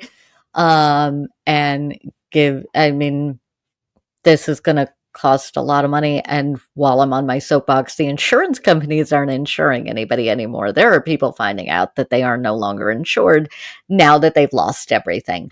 Because that's when you want to find that out. Yeah. Thoughts on the insurance companies? Yeah, I know you're not making money on this, and I know this is why we have insurance. So, the rage. But yes, check out that link below. Donate if you can. It's gonna be if you're in California and can go volunteer. If you're not in California and can go volunteer at some places, do that. World Central Kitchen is listed on there. They're one of many, many, many, but they are all over the world with chefs and things just bringing people food because everybody needs to eat. And it's huge. So anyway, check that out. This is also my reminder to everybody that on this channel, facts are friends. Facts are our friends. And part of why I'm not going deeper into this because I do not have the facts lined up in front of me. And Mandy and I don't. I'm going to speak for Mandy here on this. We question things if we don't have the verifiable facts in front of us. So that's where we're at. So yeah, just a reminder, this isn't political. This is bad. This is really, if you saw the Barbie movie, most of that is burnt now. Yeah. And that's not to say that there shouldn't be like preparedness planning should be updated based on this. Whatever budgetary and logistical issues need to be, but after we've fixed the current problem. Like I keep thinking of Katrina, because it was the one time I was able I both had the time and space to go and help a little bit. I did very little. I'm not trying to, but I did go and do things like hand out ice and water and, help with cooking and serving some meals and things like that. But also because there were ways in which their preparedness failed there. Yeah. Now, it also was because what they had prepared for wasn't what actually caused the flooding that was more devastating than the storm. So, and again, like Aurora said, I don't have the facts. I don't know. I don't understand how the fire evolved. None of that is known to me. But there should be better planning for the future. We should learn lessons from this. But it's the continuing instinct to bring down people, to bring down individuals, to make everything an opportunity to tear down your opponents, rather than coming together, as you said, as a society, as a country, and trying to support the people whose lives are being torn apart, and trying to support the people who are out there risking their lives to try and control, contain, and eventually end the fires. I mean, at the end of the day, I firmly believe that most of us all want the same things, and that includes taking care of our neighbors, whether we know them or not. And this is one of those times where you're right. When all of this is done and we're in the rebuild phase, that's when we can look at what the mistakes were, what didn't get done well, what can we do better in the future, and how can we prepare to keep this from happening again. The same way. I mean, there is always a fire season. The fact that it is not fire season, the fact that this is supposed to be the opposite of fire season, and we have this, that is, to me, where it's like, that is not a tiny thing. That's not a brush aside. That is, we need to be hyper aware of that, because if fire season is now just all, yes, we need to come at it from a completely different perspective, and we need to basically tear up all of the previous ideas and start from scratch. And we can do that after. We can do that afterwards. We can do that when the rains come, if they ever get there. I mean, to use a metaphor, what have you, we can do that then. Yeah.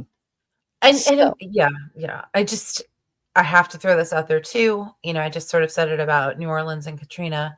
Sorry if I'm aging and dating myself, for those of you who don't remember Katrina, the hurricane. There are probably also people named that. Sorry. But anyway, as someone who worked for several years in preparedness and crisis management, I can tell you that most of the time when something this devastating happens, it's because something went wrong in a way that it's never gone wrong before.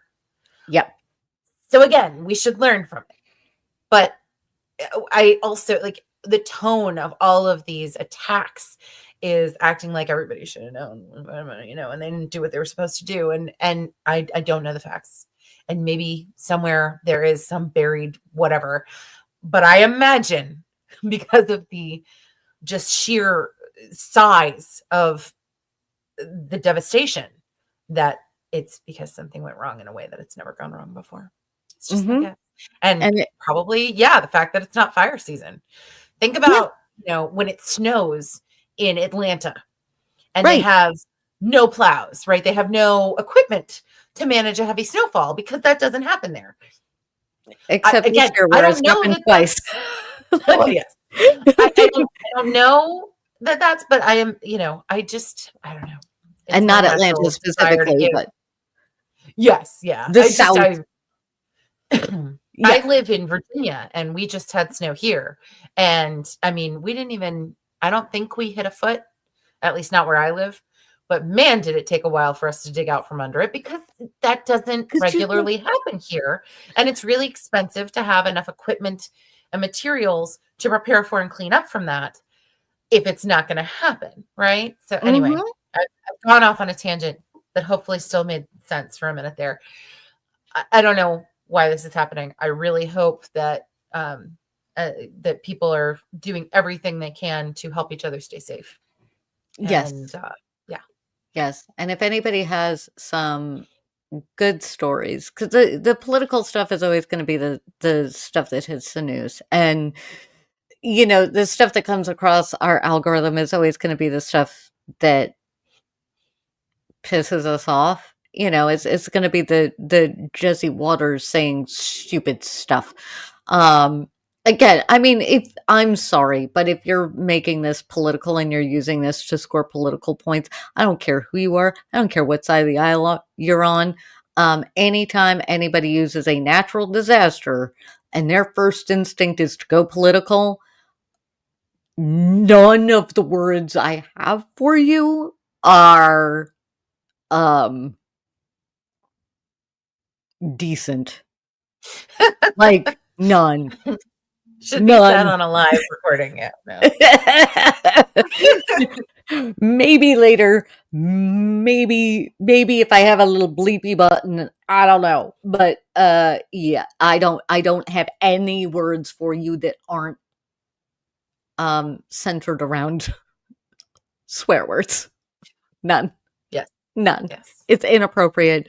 It's wrong. And at the end of the day, I still think that we all want the same thing from each other. I mean, maybe that's a different rabbit hole. I'm not going down that rabbit hole. I am instead going to say, stay safe. We're thinking about you, California. I look forward to the rebuild. But right now, I cheers to everybody. We're going to put the fires out, and we've gotten up on our soapbox, which is mostly, we can deep dive into these issues, but remember that your firefighters are often folks who are incarcerated, and maybe think about that if you're interviewing somebody for a job and they've got something on their resume that everybody, I also think everybody can be redeemed depending on the crime. Well, I also think that depending on, like there are a lot of crimes that occur because a person doesn't have means. And if you make it impossible for a person who's been incarcerated to be employed gainfully and establish their own means, then I don't know. Again, not my life. I can't speak to it as though it's a fact, but I imagine that makes going back to a life of crime almost necessary. With that, I am going to swoop because I'm looking at the clock. Mandy and I both have a hard stop. Thank you, everybody, for joining us up to this point. We still have some more. We still have one more thing on our agenda. But I want to thank you and do all the YouTubey things. And I am swooping. Yes. Okay. Wicked. So I read the book years ago, like 20 years ago or so. Yeah. I read the book. I read the book a long time ago. And one of my old high school friends, her mom was actually she was college buddies with Greg McGuire, who wrote the book. Oh, very cool. So when he came to Maine, there was it was when the musical first came out. So yeah, it would have been about 20 years ago, I think now, because time is weird and that feels wrong to me, but apparently it's accurate. No, yeah, I think that's about right. So the musical had just hit Broadway and it was a big thing. And so everybody was back to reading the book again and stuff like that, getting ready for the musical. And Greg McGuire had come up here to do a bit of a reading and sort of a Q&A chat. Because, ladies and gentlemen, that was when YouTube consisted of like 3 people and Phil DeFranco, I think. doing videos. Did we even have YouTube back then? Had the internet been invented yet? I'm not sure. It was a dark time. No. This is dark time. So you had to like actually go in person to meet the author when they did these Q&A sessions and stuff like that. But it was also super fun because the illustrator of the book also had just moved to Maine. So it was the illustrator and it was Gregory McGuire. And so I got to, and then there was like a little meet and greet afterwards. So I got to meet him and bring these stories to him because it was legendary that the characters in Wicked were his like college crew. And I truly cannot remember if he confirmed. I don't know if it was I can't confirm or deny, or if it was yeah, I totally did that. My memory is that he was like, yeah. I mean, you write what you know, and I knew all these characters, and it was great, right? Yeah. So that was fun. So that was the first time I read the book, and I have to say, I just listened to it for the second time, and this was one of those books that made such an impact on me. Like I did all kinds of, well, when I was in culinary school, our advanced pastry thing was we had to do some big centerpiece, and me, not an artist, tried to make Elphaba out of chocolate. How'd that go? Surprisingly well, considering. Nice. But Nice. I wouldn't put her as a centerpiece, like at all. Put her in a shadowy corner. Yes. So anyway, like it really impacted me. So movies coming out and all of that, I'm like, I'm going to go back and remind myself of the book. So I just finished listening to the book.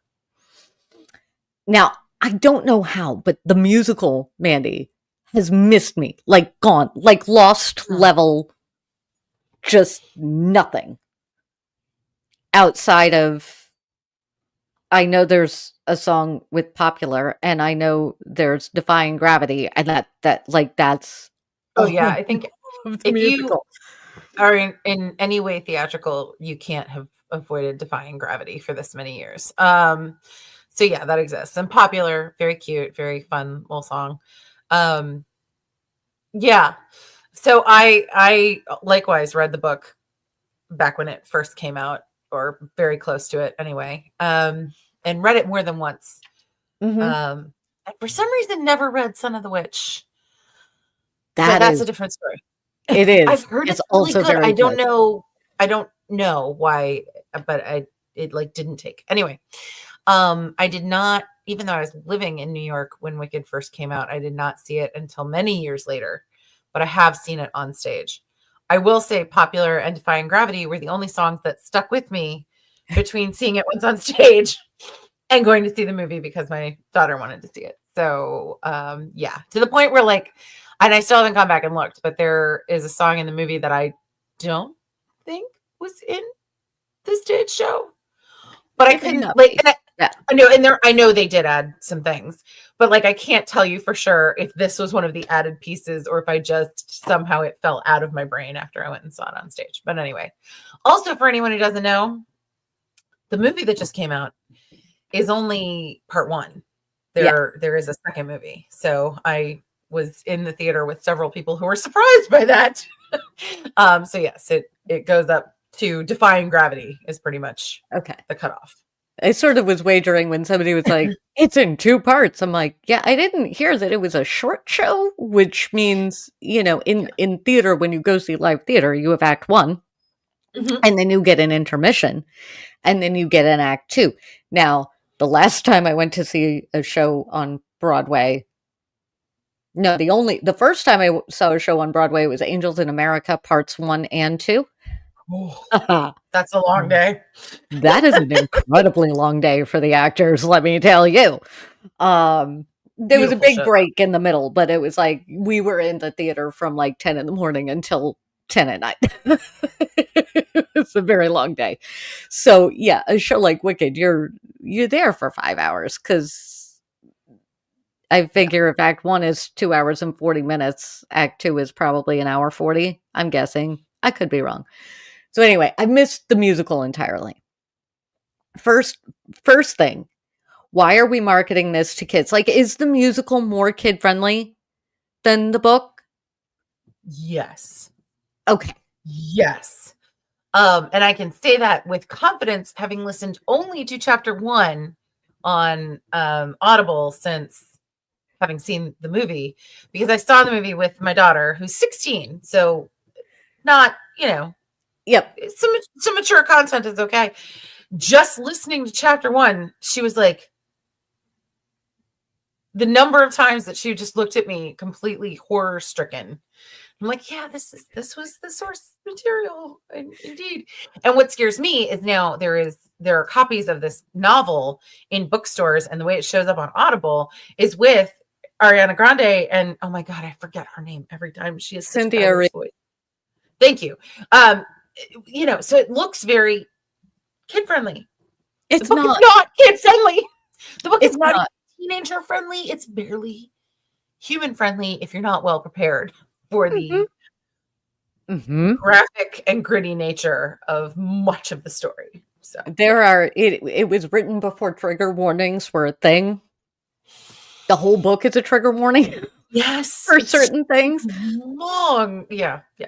It's If you are just finding out, if you happen to come across us and this is all new to you, Wicked, the book, is not for children. Yeah, it's barely for teenagers.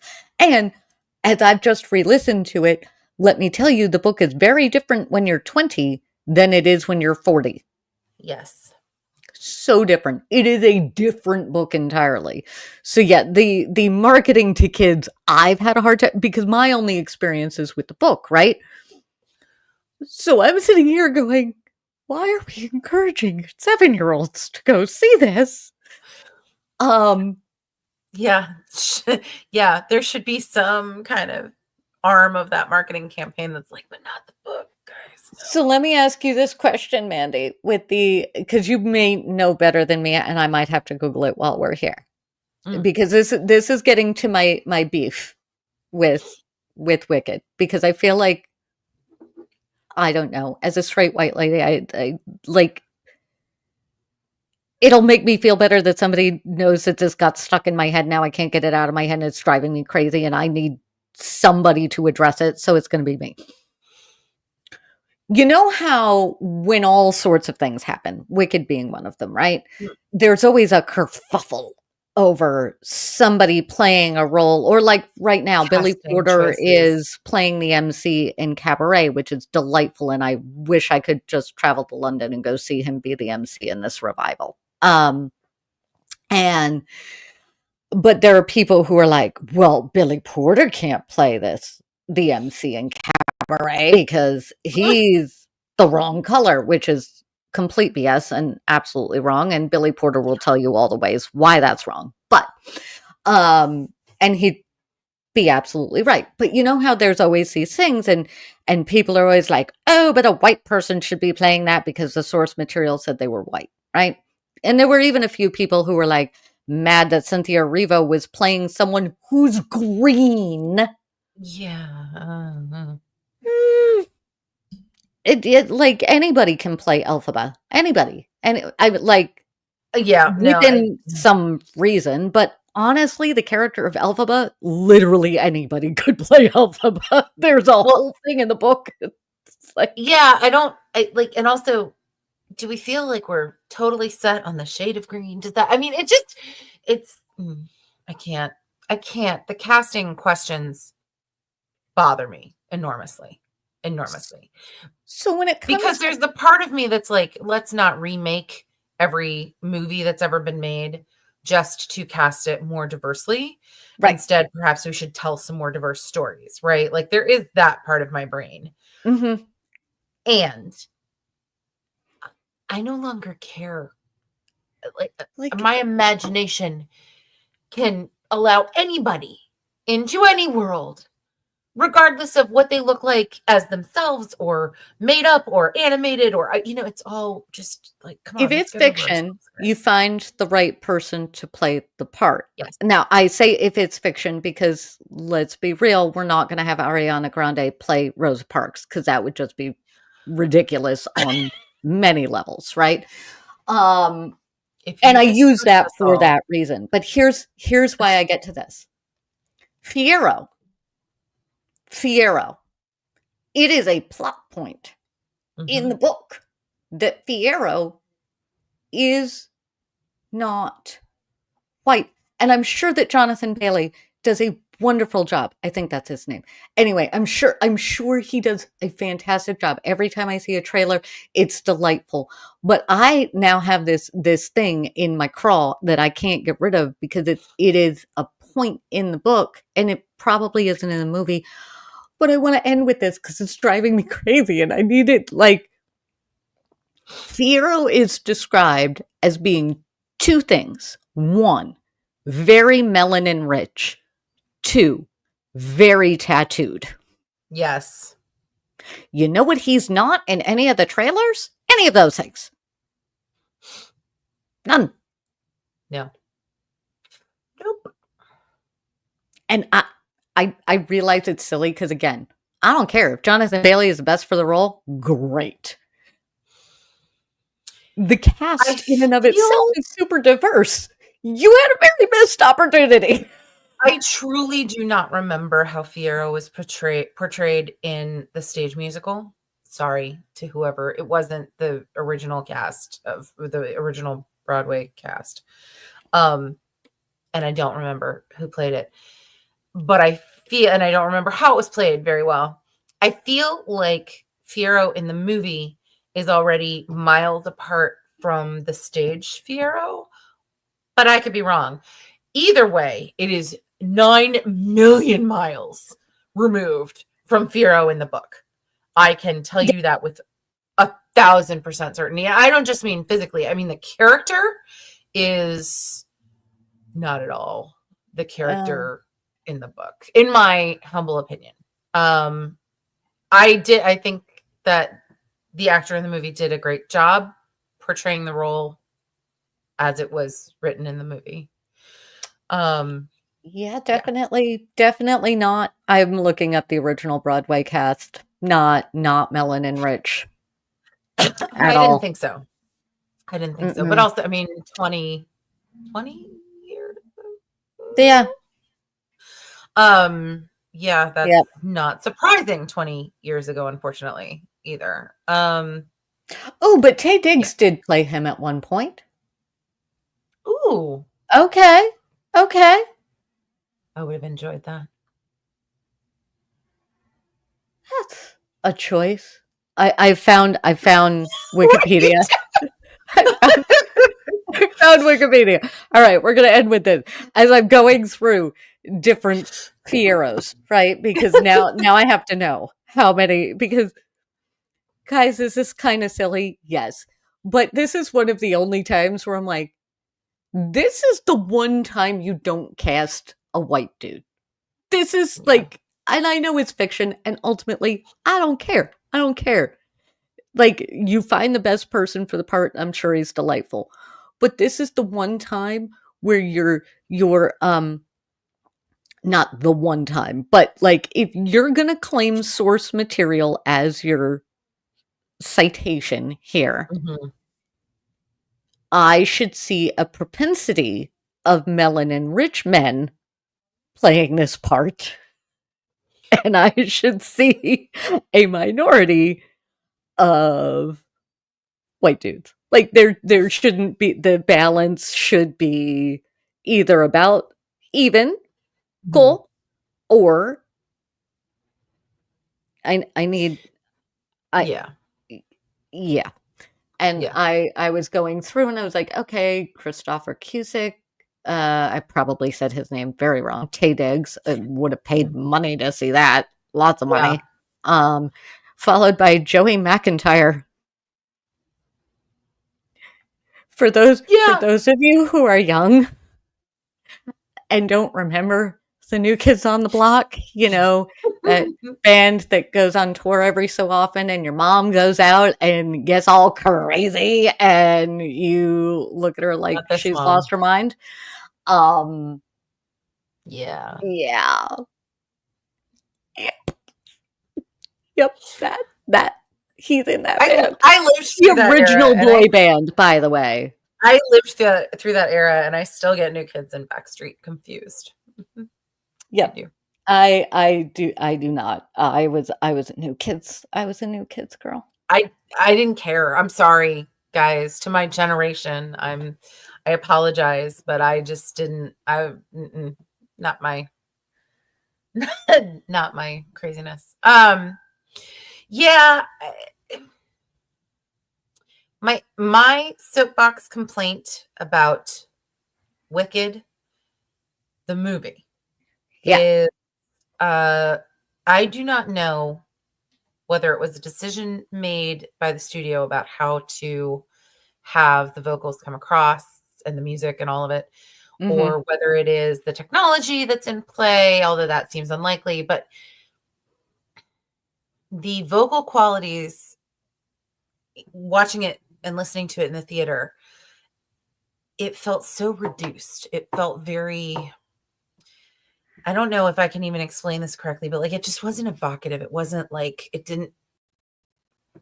And I know nothing can replicate sitting in a theater with people singing live, on stage. But I feel like there have been other movie musicals that have come a lot closer.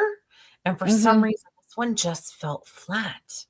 It felt like the humanity had been drained out of it a little bit. And I'm not trying to doubt the vocal skills of anybody involved at all. Oh yeah. I mean, really skill like it was a production or post-production choice that was either knowingly or unknowingly made. But it made me sad because Defying Gravity is really one of my favorite songs, and was sung beautifully, but I just it didn't touch my soul. And I swear it was because of like the quality of the sound in the theater, if that makes sense. I'll be curious to go back and listen to it because I've heard just clips of people just randomly singing it. That is a song that you kind of have to work to get it to not be able to touch your soul. So, well, now I'm going to go watch the movie because maybe not tonight per se. But that's my beef with Wicked. I want to see like a super diverse Wicked, like, yeah, because I actually really would like to see Wicked done as a long series. Like, I think you could get like a 3, 4. Actually, if you did that and Son of a Witch, you could probably get 9 seasons out of it. But I would really love to see it done. What? I can't. I was like, actually, maybe like the what's the series? The Golden Compass series that Lin-Manuel Miranda did with Max. That was so brilliantly done. I want to see that production level for Wicked. Yeah. Straight play, so that we can actually really get, like, I appreciate the musical, but I want to see that. Okay. We've gone down the entertainment rabbit hole of Wicked. Indeed. I'm telling you, Fiyero, fully tattooed, melanin rich. That's like I want to see that Fiyero at some point. If you catch a version of the show happening and that is a part of it, because you can always add tattoos. Anyway, let me know because I want to see that version because it will make me happy. Also, if Tay Diggs reprises it, please, somebody smack me. Let me know. Let us know. That I didn't see it anyway. Yeah.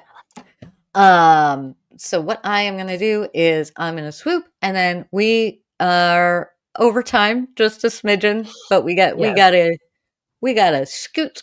I gotta get ready for things. So no swoop.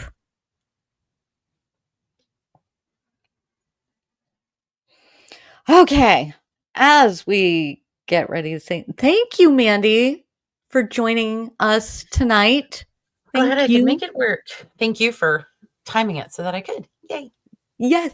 I think this was an excellent time. I hope you can join us again. And that goes for everybody in the chat as well.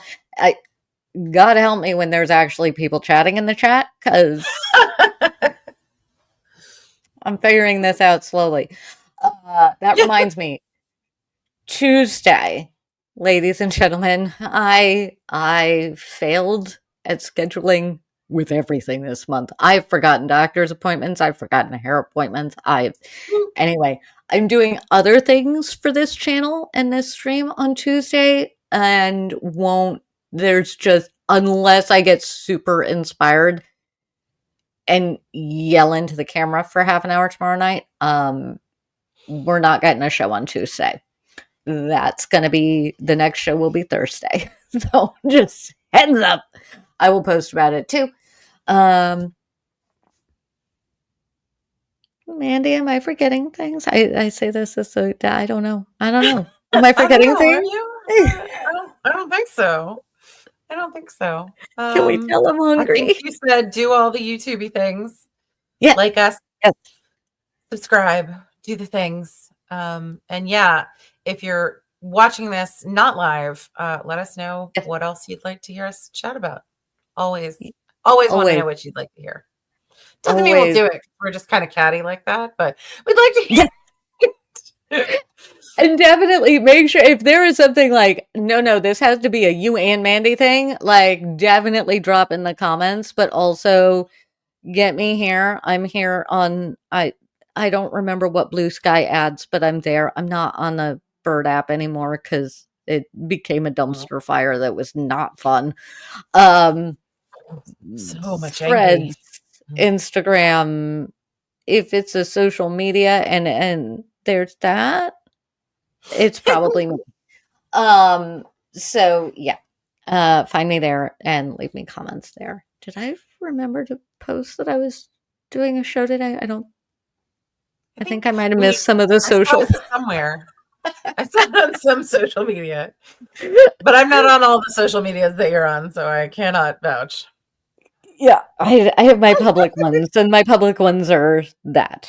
So I don't know why I have to do. It's the camera. It's just fun. So anyway, if you're somewhere that is where the planet is trying to hurt you at the moment, please get safe, stay safe, take care of you, and I'm gonna see if I can actually run the outro. Guys, bear with me for a second. I'm gonna see if I can do something while we're doing things. And maybe. Hey guys, we're gonna find out if I did this. If I did this right, then the outro is gonna run and we're gonna be done. And if I did it wrong, you might see a very confused me in like 3 seconds. So anyway, good night. Thanks for joining us. We will see you next Sunday. Well, I at least will see you next Sunday. Mandy has, her own life and things, so maybe. So much, so many things. But I will if I can, yes. Yay! Yeah, stay safe, stay well, and let's find out if I did this correctly. Thanks for joining us for another episode of The Unfiltered Tea. Don't forget to hit that like button. If you have a story you want our unfiltered take on, go ahead and drop it in the comments, and we will see you next time.